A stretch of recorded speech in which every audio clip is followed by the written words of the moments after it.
So hi, everyone, and welcome to the SAP Book Club. And today we have two great authors with us, and they wrote, wait a minute, they wrote the book, here we go, Designing Dashboards with SAP Analytics Cloud. Everybody see that one? And I have had so much fun with this book.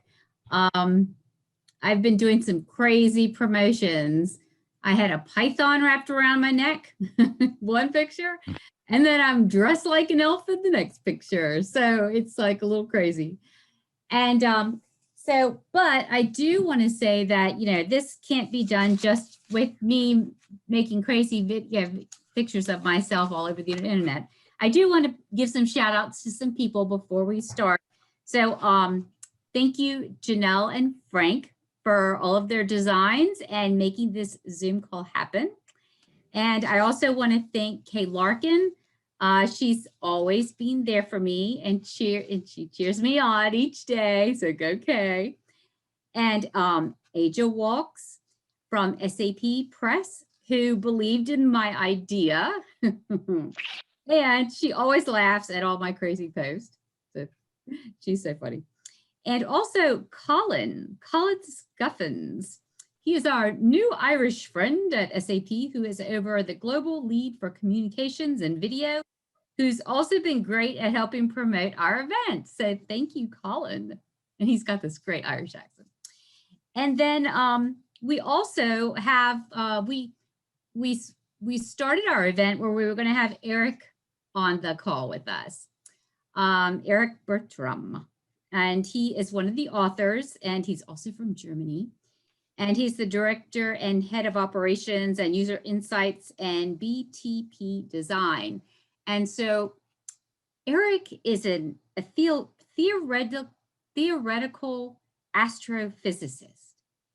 So and he does like the quantum field theory, string theory. And if anybody has ever watched The Big Bang Theory, I'm thinking Sheldon, right? So that's what, however, here's my theory. I think that Eric was in his penthouse, all glass around, and he heard somebody in his apartment, and he was working on some kind of like theoretical astrophysics string theory thing. He got worried, grabbed his briefcase, ran downstairs, jumped in his Lamborghini, and thought, I'm going to Nico's house. But I'm going to outrace them on the Autobahn. So he's racing through the Autobahn and accident. So that's why he's not here with us. So he was. We wish him the best, but we talked to him earlier. I talked to him earlier today. He's all right. So he's getting better every day. But that's my thing. I think of him as like 007. That's my not wrong. I bet he's got a really cool car too. I just somehow think Eric, cool car. Anyway, but we miss you, Eric. We all wish you the best and happy recovery and so forth. So now let's get to our two authors that we have here. So let's start with Melanie. Tell us about yourself. Thank you very much. Yeah, so my name is Melanie Holzapfel, and I'm in Eric's team at SAP. And my background is as well physics. So I'm not doing theoretical physics, but I've done computational physics. So a bit different direction. And now at SAP, I'm also in the BTP design org, basically. I'm working there as data scientist and chief of staff. So working with data and dashboards is a really big part of my daily life. And on top, I'm an IBCS consultant, which means I won't talk about dashboards without talking about IBCS, because I'm really thrilled about these parts. And I'm sure we will cover it later on as well in this talk. Perfect. Excellent. And Nico? I'm leading the BTP design organization for SAP. So I'm leading a global team of designers, UX people, design operations, user assistants, user research, And I was also responsible for building SAC, the tool, from a UX perspective. So I'm still leading the UX team. It's a way bigger organization right now, but we started building SAC from scratch with some great folks in the UX team that are still around here at SAP. Yeah, aren't you, you're over the product, right? The product design, yes, that's right. Yeah. Okay, and you're a VP now? I'm a VP, yeah. Ooh, heading on up there, I'm telling you. So, so anyway, when I always get authors and they're from Germany, and all of us over here in the US, you know, we always think, oh, Germans. We have no idea. What do Germans do? I'm from the South, you know. So I thought it would kind of be fun. And so, Melanie, tell us something about yourself. So perhaps some basic stories about myself are that I do like to count something and to measure something. And one really practical example is that I did run half marathons a couple of times now. And measuring the time is a really big part for me, and setting goal or target times and then achieving them or not achieving them is a big thing for me. And yeah, my best time so far was 2 hours and 4 minutes. And these 4 minutes, they're still annoying me till this day because I want to be below 2 hours one day. So perhaps next year I'm going to beat this time. Let's see. So you're a big runner. Whew, gracious. Well, what about you, Nico? Yeah, I'm into road biking, and since it's cold outside, I've mounted the bike here inside, and I don't know. I shared something with Frank, and he can show it on the screen if that is possible. A little story that I want to share with you. How I combined my hobby on the bike with my curiosity about data. You know, all these things, everybody who's into road biking, bike computers, where you have little dashboards mounted on your bike. And what I did is I went on a bigger bike trip. It was from Heidelberg, where I currently live, to the wine area where I was growing up. That is the Mosel Valley, for the wine people here in the audience who know that very famous Riesling wine region there. It's about 200 kilometers. And so that was the first time I was doing such a long ride at one day. And so my computer, the measures helped me, but I also I was drawing a little map. And you see that map, I had it with me on paper in case all the batteries went down and so on. So you see here, and we probably talk about more of that, about how to build dashboards, how to work with data. And this is a little paper prototype I used during the ride. You see all the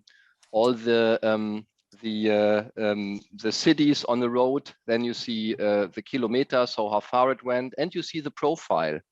And that was important for me because you see here the biggest hills, the peaks, they came at the end of that trip. And I was very happy that I had this map and I could fill my water bottles and plan some more rest time by the end of that trip. So I'm into road biking and like to ride a bike in the summertime and in the winter, probably even indoors then, yeah. And to all our US friends, that is equal to 129 miles. Is that true? Yeah.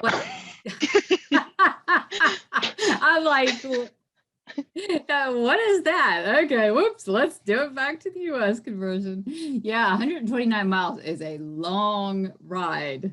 Oh my gosh. I can't even imagine. That's crazy. Yeah, so, but it was really, I believe it was still COVID, and I felt so happy to be alone outside and not in the home office, in meetings. And so it was a really great day. Yeah. But that's a perfect real life example of why dashboard design is so important. Yes. You know, you're able to say, hey, let me think about how I use my life and how it's important and what can I do. And so I think that's great. So that's kudos on the perfect. All right. So let's talk about the book. So what makes this book different from other dashboard design books? Oh, what do you perhaps think? I can start there. So one part about the book we really wanted to cover is the full journey. So we were in touch with many customers in the last years and have seen different dashboards, different good dashboards, not so good dashboards. We've created internally a ton of dashboards. Of course, we need to measure as well. Like in SAP, we have some KPIs that we have to measure, that we want to compare. And we figured out that there are many different people involved in creating the perfect dashboard, so to say. And we've realized that often some of these parts are dropped out a little bit. So, for example, a user research part is a really big part of dashboard design in the beginning. Then the full creation process, how to really create single parts in the book, in the dashboard. And therefore, we wanted to cover in our book really the full end-to-end process. So not only creating dashboards, not only doing user research, and not only working with SAC. Because in the book, we cover dashboards with SAP Analytics Cloud, we cover how to create the content, and we cover the beginning, how to figure out what you need to display, what you want to display in the full user research part. And that is one of the nice parts. I actually really could appreciate your book in regards to the way it was, you know, you can just kind of go with it and just throw it together, but are you going to have user acceptance? You know, is it going to look good? Are they going to like it? Or can you actually think through the whole process and then come up with something that you can give it, you know, give them a little bit, see if they like it, give them a little bit more, and continue the process to gain the, you know, the user's like acceptance. And so I actually was like, you know, that's not a bad idea. I mean, we could all do that in our all, you know, just in general, what everyday life, you know. I'll just give you a little bit and we'll see if you like it and give me a little bit more and we'll take it from there. But no, the concepts were great. And I love the way that you broke it down into thinking like, you know, here's some great ideas of how to, you know, make this happen. So, you know, you have best practices.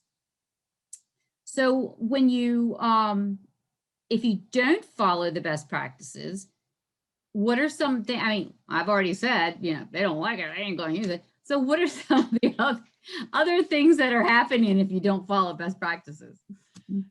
It can get even worse than not only people don't liking the dashboard, but having dashboards that aren't done according to best practices can increase errors and they decrease efficiency. So for example, I've mentioned IDCS earlier on.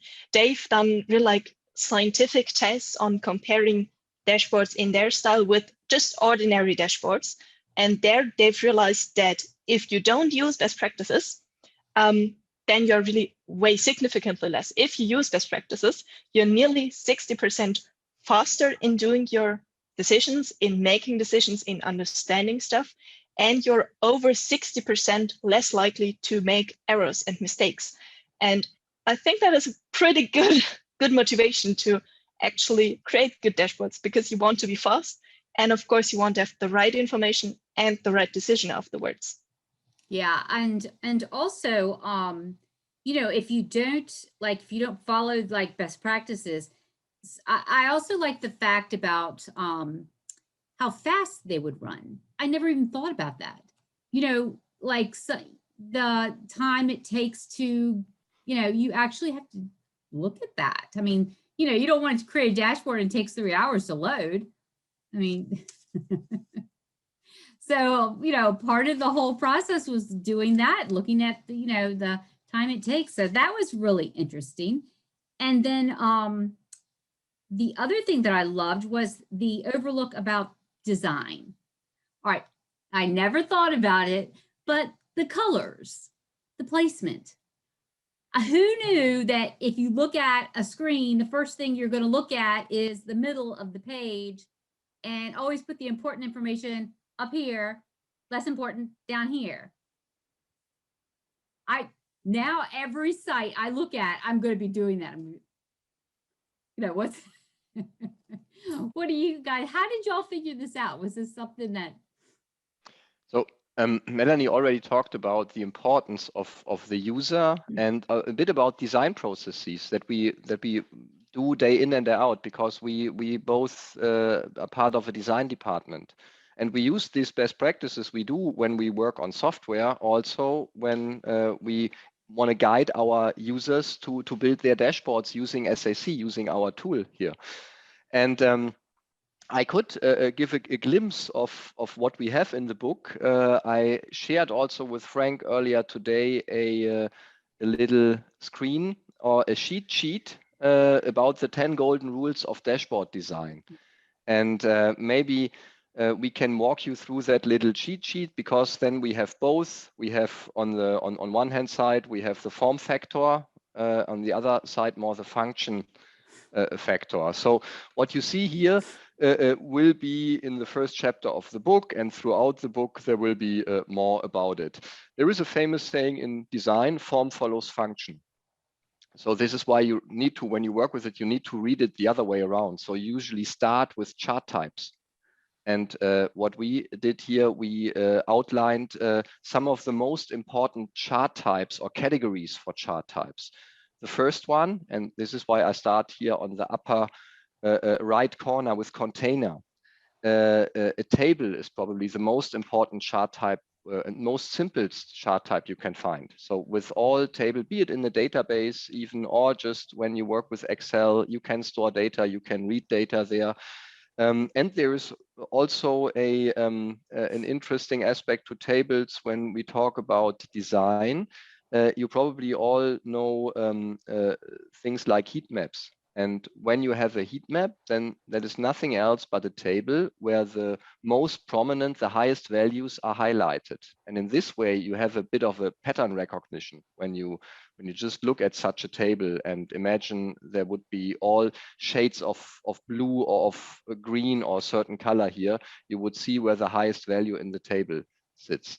Then by far, I would say the most important chart type itself is a comparison chart. So be it a bar chart or line chart, but since Melanie talking about IBCS, the International Business Standards of Communication, where we also get many insights we also used for the book, or many ideas.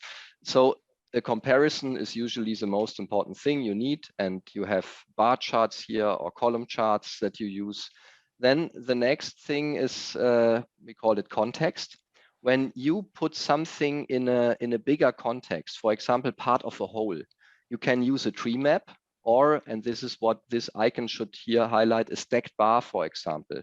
This would be very handy, for example, for budget distribution. If you just show what are the biggest chunk where your budget go, for example, per country, if you have a stacked bar. If you have a tree map, you have just one big illustration or one big graphic. Then the next one that is heavily used by our customers, we called it, to stick to this little game here, always start with a C. We call it continent, but it is for sure the Geomap, something like that, you know, where you bind data geographically, where it makes sense. And one thing you need to watch out, this is why in this little icon here, you see these bubbles. Watch out for something we call, or that when you work with data, you call the lie factor, coming from Tufte, the lie factor.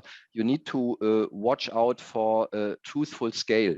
That depends for the comparison chart here as well. The scale needs to be right, otherwise you will confuse your viewers. And the same is also with the Geomap. Imagine elections in the US, and you have a huge state with very little population. That can create the wrong impression. And this is why, if that would be the US, you need to put these bubbles on top that you see what is the population. For example, I don't know, maybe it is New York or California, and you have some states in the middle that are huge from a countryside perspective, but have little population, and that would be misleading. That would be what Tufte said when he was talking about the lie factor. Then the last category, we said the rest, you don't need them that often, but correlation and distribution. And here we are looking at a scatter plot, at a box plot, sorry, box plot chart, and that is something, a chart type that you need when you want to look at distribution of set of measures. And this little dot that you can see here is an outlier. And outliers could be very interesting if you are a data scientist and you work with these chart types. Then have a look at the outliers, because often they reveal interesting data stories.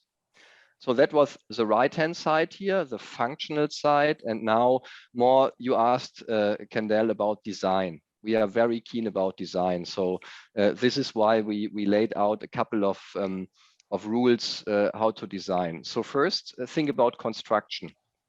It's a layout grid. Every designer thinks in grids. Design grid, layout grid. You have margins, you have gutters in between and columns. You need to make a plan, draw a grid, and then you can arrange your charts on top of that grid. Then you talked about color. Look after color theory, and especially look what it means to work with shades and tints. What I try to illustrate here is a tint. Tint is a color plus white. When it gets to white, imagine you would have a heat map. Take that example again. We can go to US elections here. You have blue or red, depending on the party. And then you work with shades. You make it light blue or dark blue if there are many voters or the elections went good for a certain party. And that is important. So pick one color tone, pick one color palette, and work with shades and tints to stay true to this very color palette. Then we outlined here contrast. So everything you do should be simple and neutral. Work with style guides you have in your company, for example. And on top of that, then work with semantic colors. Habe ich die richtige Telefonnummer? Okay, gut. Ich habe deine Nachricht gesehen. We have somebody on the line here, I guess.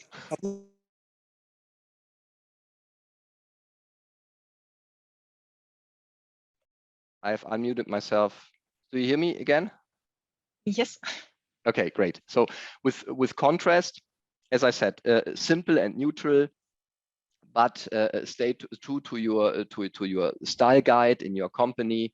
And if you don't work for Coca-Cola and it's all red, then usually you have some important colors left. We call them semantic colors, like red or green. And they can help if you, for example, want to highlight something is good and something is bad in comparison to last year or to another category you would want to compare it with. Then consistency and integrity. Also, I talked about style guides, same thing.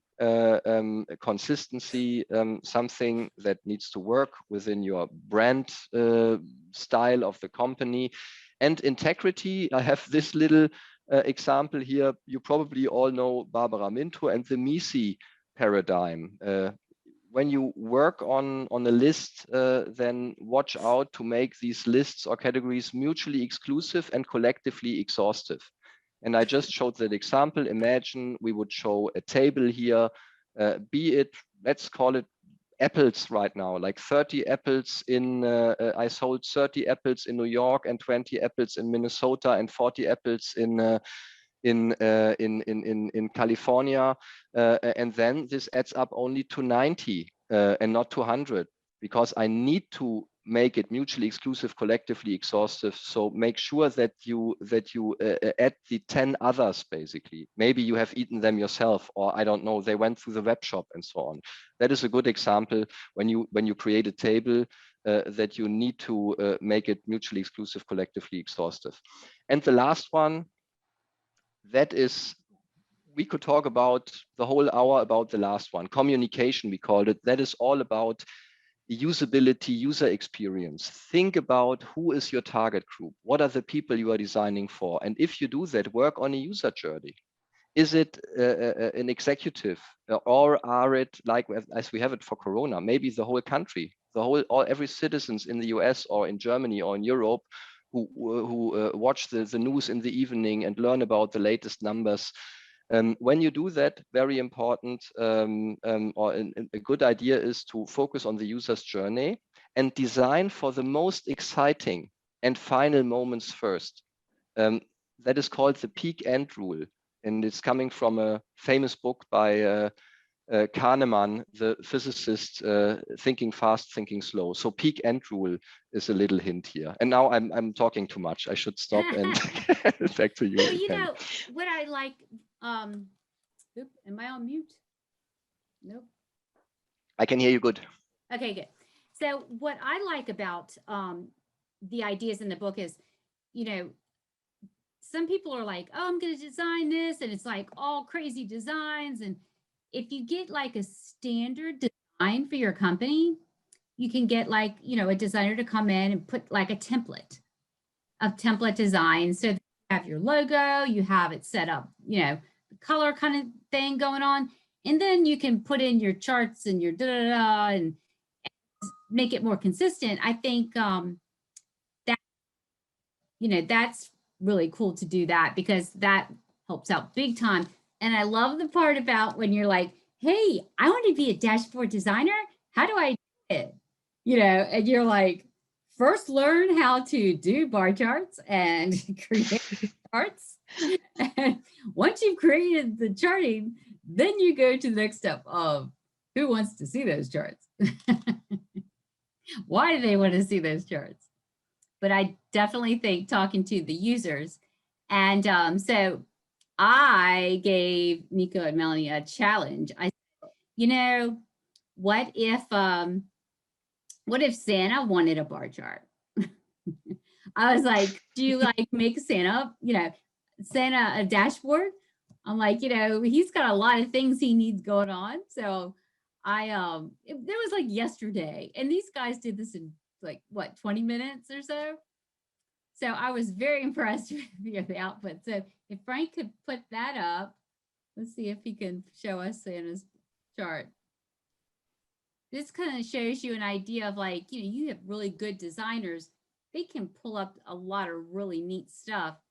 And also, like you said, Nico, is like, you know, you're not supposed to like roll everything out right away, you know?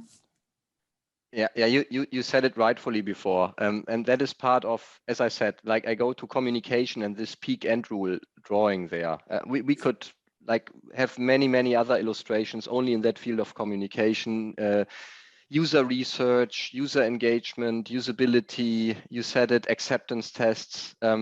So in a nutshell, I don't know if the audience knows about design thinking and these famous diagrams where we have a problem space and a solution space and a problem space and a solution space, and we go back and forth the whole time.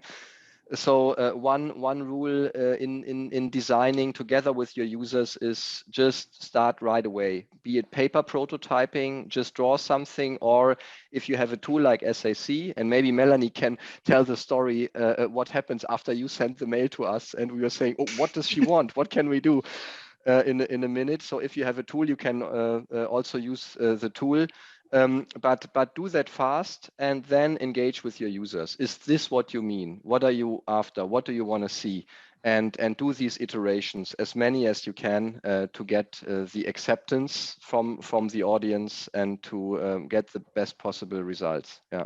Because like you said, if you do it wrong the first time, it's going to be really hard to get them to like it again. Agreed. Some quotes never get a second chance to make a first impression. When you come with a final book or a final dashboard and not just a paper prototype or something like that. And the other famous quote by the architect, Frank Lloyd Wright, you can fix it now with a rubber or later with a sledgehammer. Oh my gosh. So what kind of people are actually, like, if I'm going to set up a team, let's say like, I mean, you can do like a team, you can do like it yourself. You know, I saw that, you know, if you've got one guy that's pretty, you know, hey, I'm going to take it on. I mean, you know, it's a smaller company, but what type of team would you need to create dashboards for like big company? You want to take this, Melanie? I can.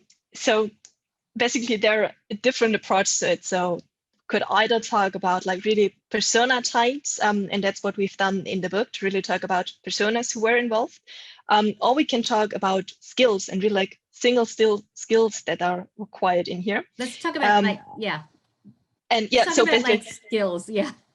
Exactly. So for today, having this high-level skills approach is great. And there we have one other source of data science overview from was McKinsey, right, Nico? Yeah, they had a good article about it. Yeah. So that is a perfect article about data science and which skills are required. And in there, 6 different skills are identified, which can perfectly map to the parts we've described in the book as well. So the first is project management in general, because of course, we've talked about it is a long process to get from the first idea to the final part. So having someone coordinating the project is key. Then we have data wrangling, because in general, in dashboard design, in good dashboard design, you shouldn't start with what data do we have and let's just show it to our target audience. You should start with business questions. And then you need someone who's preparing all the data, who's gathering the data and who's cleansing it. So data wrangling is the second big skill. Then of course, we've data analysis. We need to get insights out. We can't just get some data on there.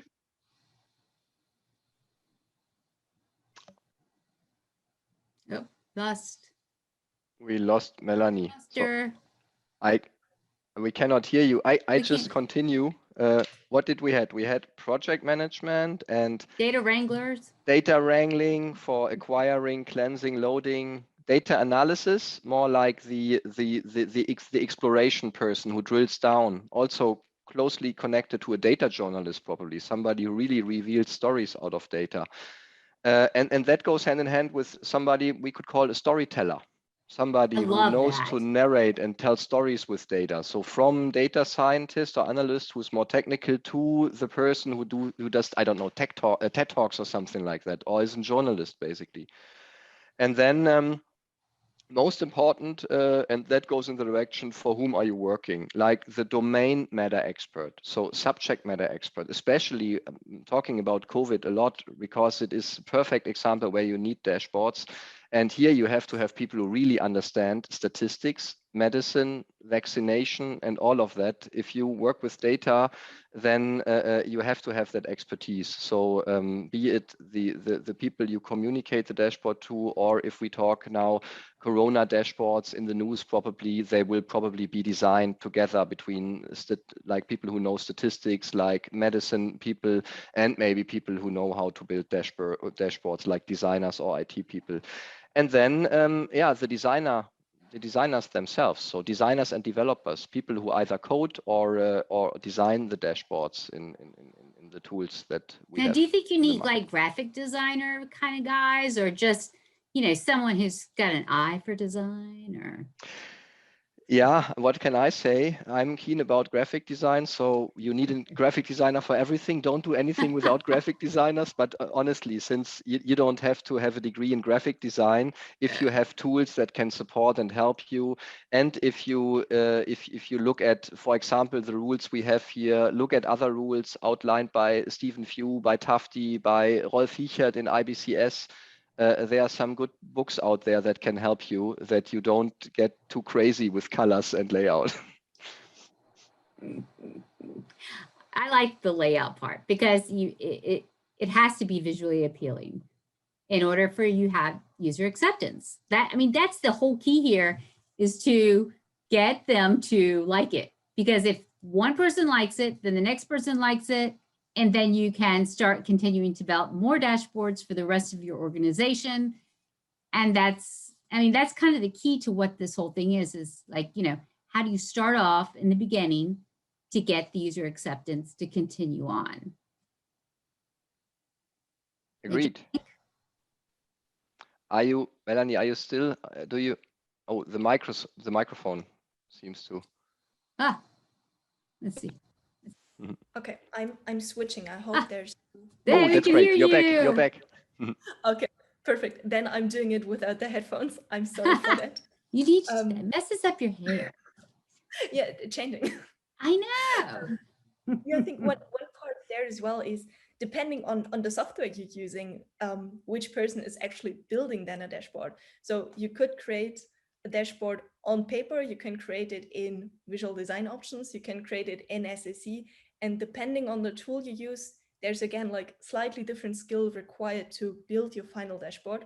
But as Nico said, there are tons of great resources of how to really build the nice dashboard in terms of design and visual parts, and in terms of how to build it technically.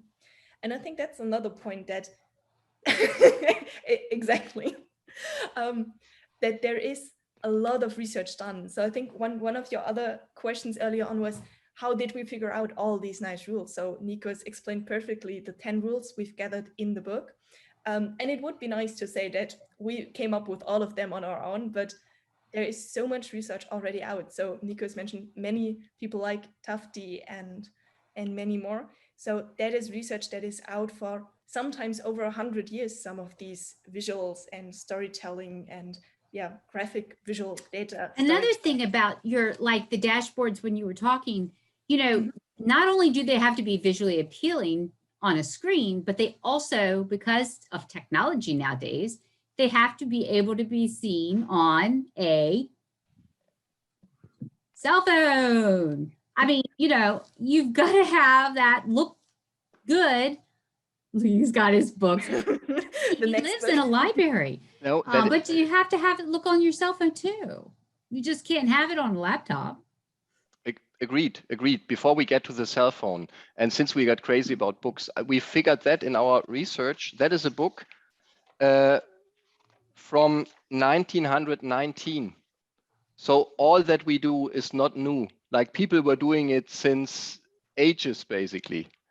So that is a book about presenting facts. So even before we had computers, people were doing it. So it's very, very interesting when you look at what people did with visualizations. So I'm sorry, I just got excited when we were talking about the great heritage in I think it's Infobis, hilarious when people, I know, because people are like, oh, that's so new. And everybody's like, new? It's not at all. It's really linked to we just renamed it. No. So what are other, like, why should we use SAP Analytics Cloud? Are there other things that people could use? Or, give us the scoop. Like, what were they? Melanie, or shall I? What are people doing? I can start with a part, and then perhaps Nico, you can follow up to it. Sure. So perhaps to talk firstly about general dashboard design, of course, that can be applied in any tool you want. So you can build your dashboard in any tool you want to do. But in SAC, so basically the great advantage is you can have tons of different data sources linked to it. So for example, if your company has already all databases from SAP, then it's really easy to just apply SAC to it and use the information, the metadata, all that kind. So that is of course nice. Then there's a lot of defaults linked to good dashboard design, a lot of IBCS defaults. I mean, of course, all the functionality, you've mentioned the phone, so you can not only use it on desktop and PCs and big screens, also on your phone. So I think that is a lot of stuff. And I mean, linking back to our book, we've described many practical examples, and all of our dashboards we will show in the book, or we have shown in the book, are done in SAC with a step-by-step guide.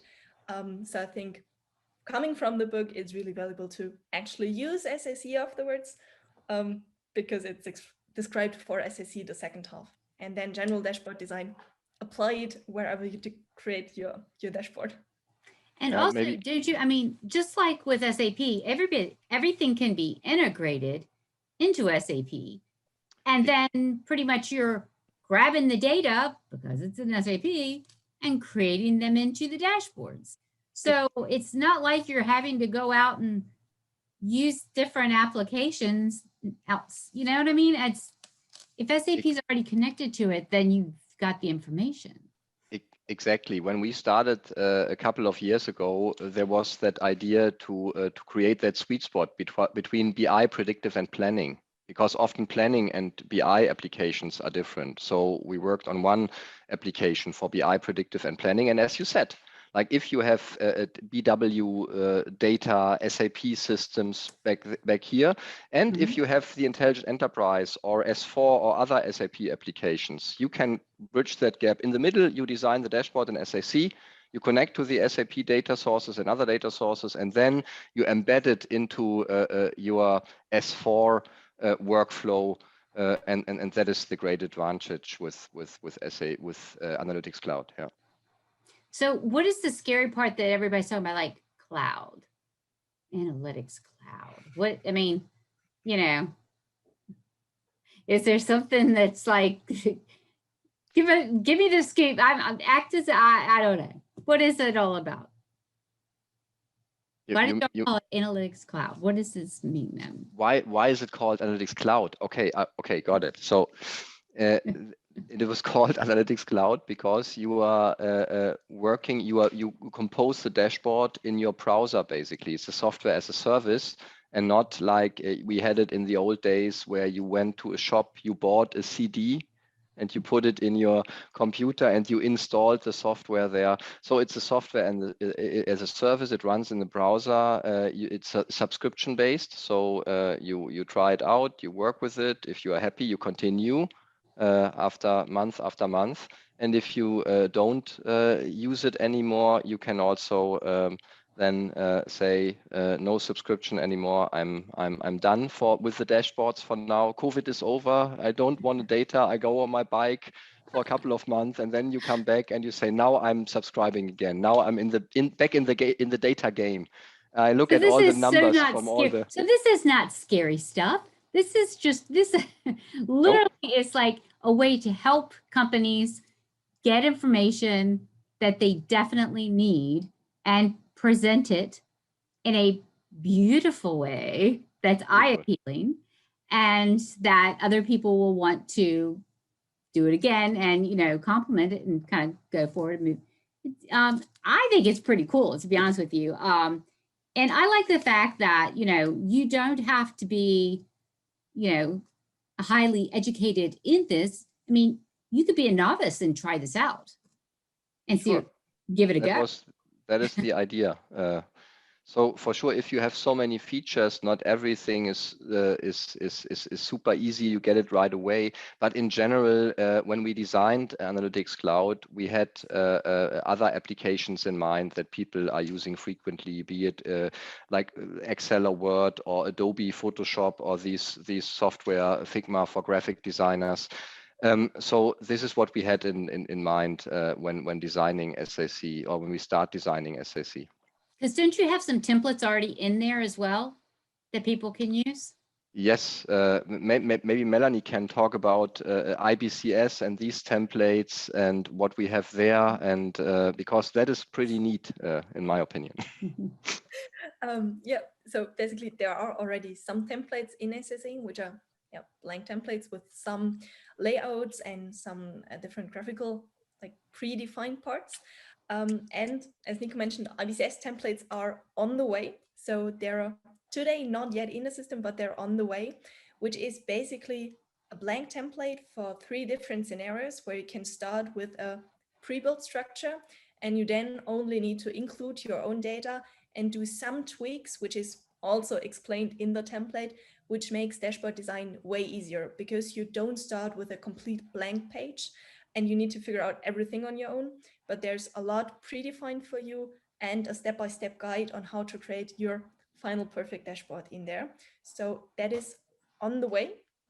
And yeah, in the meantime, a lot of companies are creating their own templates as well. So that's something we've talked about, like branding shortly before. Oh, that'd be a good idea. Yeah, y'all should have a template competition. Oh, yeah, it is something you can really like personalize. I mean, of course, it shouldn't be like too bright. That's something, one of the basic parts. Don't overload your dashboard with bright colors, with lots of information. Exactly. I mean, for the branding, it can be done in a soft way. And in the header, for example, there are some spots where branding is perfectly fine. And then you can focus on the content. So if you have your branding on the top part in some decent colors, I would say, then you can really focus on the content without forgetting your personal branding in there. Okay, Colin, if you're listening, the template competition, you've got to have, give me props for that, okay? So I have to be a judge. So Colin, I'm sure Colin's watching, so. Frank, can you show that dashboard again, that Santa dashboard that Kendall asked us to do yesterday? And Yes. because there is a, even if there are no templates yet in the system, it is pretty easy to get this variance chart that you see here. So you see on the right-hand side, that builder panel, you just connect the data source, you have the data here. Melanie can talk more to it. And then you have on the right-hand side various tools, or the builder panel here. You say you want to have a comparison chart, and you can then build and create and change that variance chart to create the bar chart and make it a variance chart, like we know it from IBCS, and we outlined also in the 10 golden rules. And in this example, we said the top 5 gift wishes in million. So you see here that balls are getting some excitement in 21, in 22, sorry, in 20. Last year it was not so good. And we have other pieces like here, like Dollhouse. They are compared to last year, they are getting down. So people are keen about balls this year, it seems, when we look at that dashboard here. So not difficult to build even without templates. I think we do this. As Nico mentioned, something like the variances and these parts, that is already like pre-built in a way that you have positive and negative parts, because you really want to highlight the variance. You want to highlight the difference to a target, to your plan, to the previous year. And that is already done automatically, that you highlight the variance with bright colors. And we strongly recommend to not highlight your normal actual colors with bright colors, because you want to see the difference. And yeah, therefore don't overload colors on your normal bars. Oh, mine would be like pink and purple, and I would have fun. So show us like a crazy, like, because you showed me one of the ones, the athlete. You talking to me? Yeah, remember the athlete? You asked me when we discussed what to talk about, if there is something I'm proud of that. Yeah, this was pretty cool. Yeah, so I wanted you to show this. Yeah, sure, Frank. If you can share that little piece that I knitted together to illustrate that story, and then I can talk to it. I don't know when it is. What is 22 now? 21. It was 5-6 years ago when.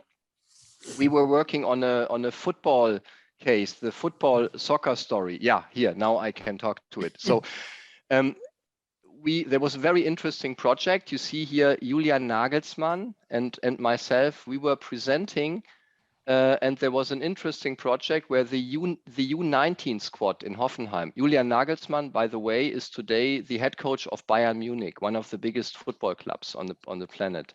So he was back then coaching the youth squad of Hoffenheim, and there was a project where we worked. They had sensors in their shin guards and in the ball.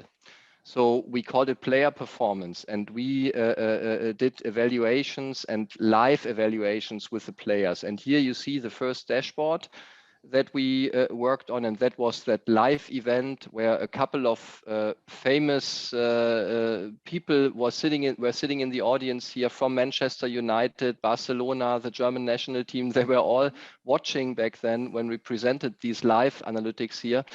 And then it took up German media. It was in the news in the evening. More interviews came from other TV stations.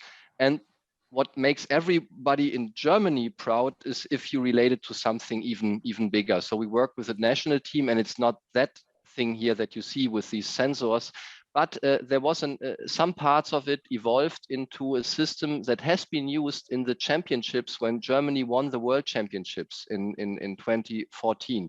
So we did a little tiny bit to help the German squad to win the championships in 2014 in Brazil. So that's pretty cool. So you pretty much took the analytics of the, you know, the player and the ball speed and all that, and his. Exactly. When you look at this very first dashboard today, we would challenge that with some design critique. For example, that crazy radar chart, not good, don't do it. But when I talk about that dashboard, you see you have a bunch of people here. You can select a player, then you see the mileage, how far did this player run on the squad, the maximum speed, average time of ball contact. That is an important KPI.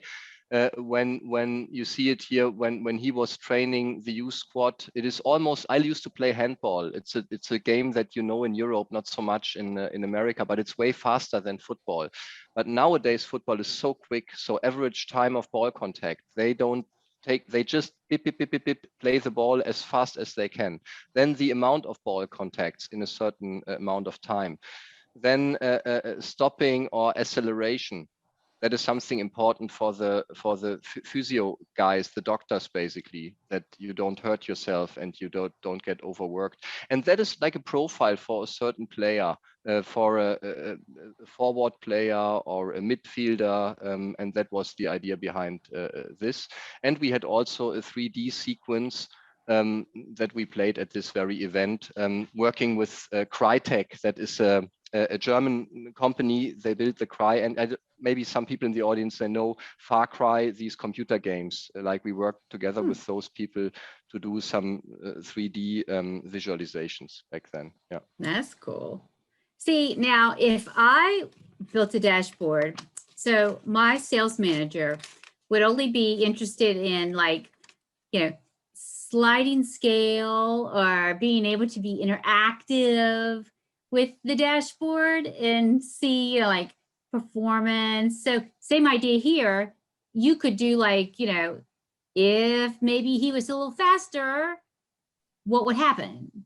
So, you know, you can make interactive dashboards, right? Yes. Yes, I don't know if I say a few words and I hand over to you, Melanie. So, like when we worked on SAC, or when we worked on the book for the users of SAC, and I said it, that communication peak end rule, personas, user types are very important. And it is not here in this example as well. It is not that you have a paper, basically, or newspaper where you can read through the data. Usually nowadays we have interactive dashboards where we work with filters, where we can drill down.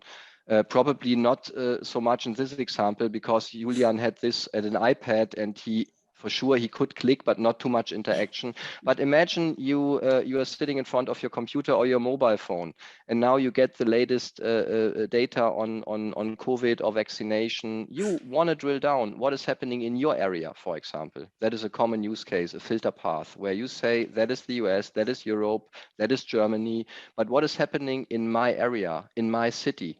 So how many people are vaccinated? How many? How is the incidence back, like close to where I live? Basically, that is a great example where everybody wants to have an interactive dashboard to drill down.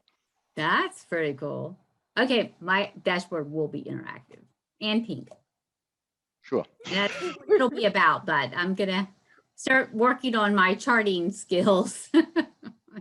And design and layout, and, you know, so as a parting thought, what do you think you should tell your audience? What would you tell everybody listening?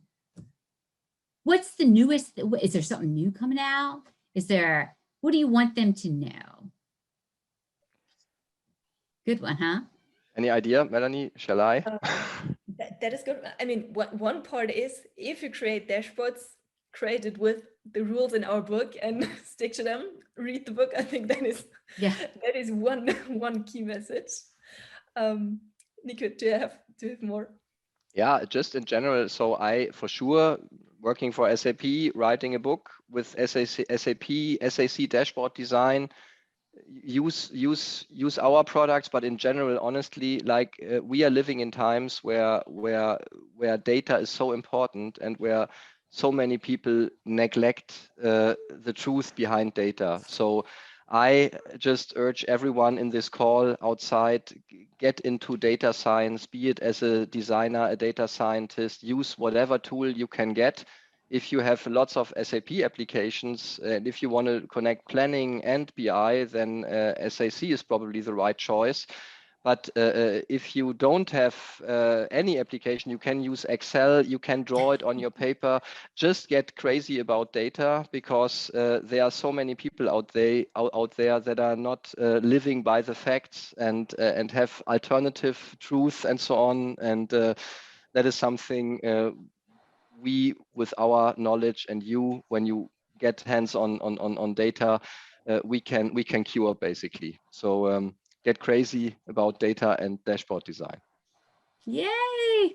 Data drives everything, I'm telling you. If you don't have data, you don't have nothing.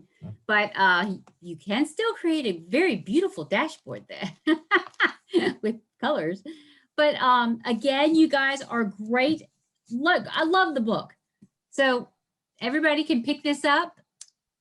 Go to SAP Press. We have a code, so you can get some discount on there. And I think it's book code 15, I believe it is.